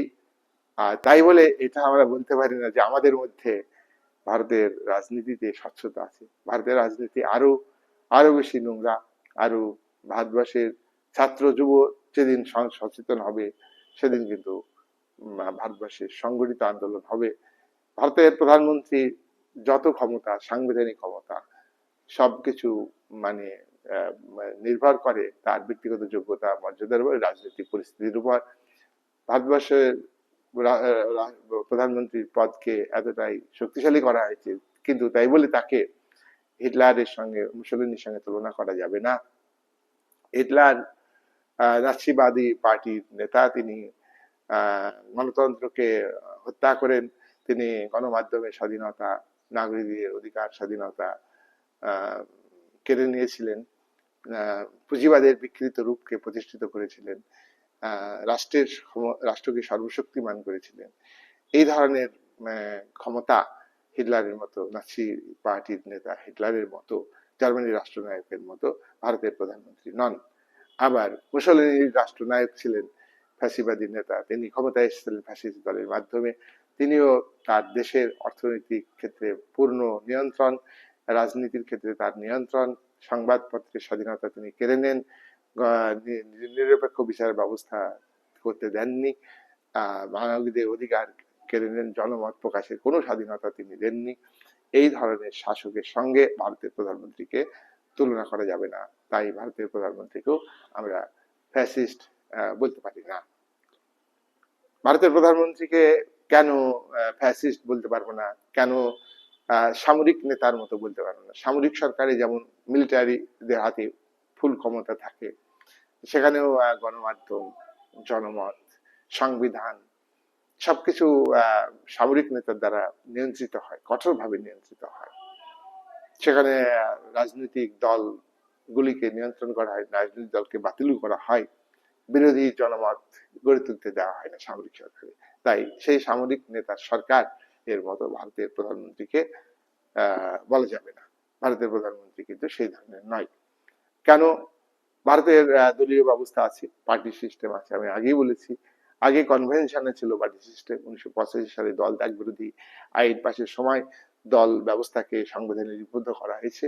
তাই রাজনৈতিক দল আছে, একাধিক রাজনৈতিক দল আছে, একাধিক ভারতের উদারনীতি গণতন্ত্র, এখানে সম্পত্তির উপর ব্যক্তিগত মালিকানা থাকার ফলে একাধিক রাজনৈতিক দল গড়ে উঠেছে একাধিক শ্রেণী স্বার্থের ভিত্তিতে। তাই এখানে দলের নিয়ন্ত্রণ, তার নিজের দলের নিয়ন্ত্রণ রয়েছে। বিরোধী দলের সমালোচনা প্রধানমন্ত্রীকে সংযত থাকতে বাধ্য করে। দলের নিজের দলের নিয়ন্ত্রণ তার উপর রয়েছে। জনমত, ভারতীয় জনগণের মতামত সদা জাগ্রত হলে তা ভারতের প্রধানমন্ত্রীর কাজকর্ম সীমিত হয়ে যাবে। সংবিধান, ভারতীয় সংবিধানকে মেনে ভারতের প্রধানমন্ত্রীকে কাজ করতে হয়। নির্বাচনী বৈতরণী পার হওয়ার জন্য তাকে সাবধানে কাজ করতে হয়, সংযত ভাবে কাজ করতে হয়। তাই আমরা এইটা সব মিলে বলবো যে ভারতের প্রধানমন্ত্রীকে আমরা ওই যে রাষ্ট্রপতি যেভাবে, আমেরিকার রাষ্ট্রপতি যেভাবে ভূমিকা পালন করে, রাষ্ট্রপতি শাসিত সরকারি, যদিও সেখানে সিনেট তার বাধা সৃষ্টি হয়, কিন্তু ভারতের প্রধানমন্ত্রী সেভাবে কিন্তু ভূমিকা পালন করতে পারবেন না। সংসদীয় গণতন্ত্র অনেকটা লিবারাল, সেই লিবারালের জায়গা থেকে ভারতের গণতন্ত্রকে মর্যাদা দিতে গিয়ে প্রধানমন্ত্রীকে বিরোধী দলকে গুরুত্ব দিতে হবে। যেমন ধরো অপারেশন সিঁদুর ঘোষণার আগে বিরোধী দলগুলির সঙ্গে আলোচনা করতে হয়েছে। যুদ্ধের আবহাওয়া তৈরি হলে বিরোধী দলগুলিকে আলোচনা করতে হয়। এখানে দলমত নির্বিশেষে সবাইকে একমত হতে হয় দেশের সার্বভৌমত্ব এবং ভারত দেশের ভূখণ্ডের অখণ্ডতা বজায় রাখার জন্য। যাই হোক, আজকের আলোচনা, দীর্ঘ আলোচনা হলো, তোমরা ভিডিওটা ভালো করে দেখবে। হ্যাঁ, আর কোনো অসুবিধা হলে সেখানে কমেন্টে জানাবে।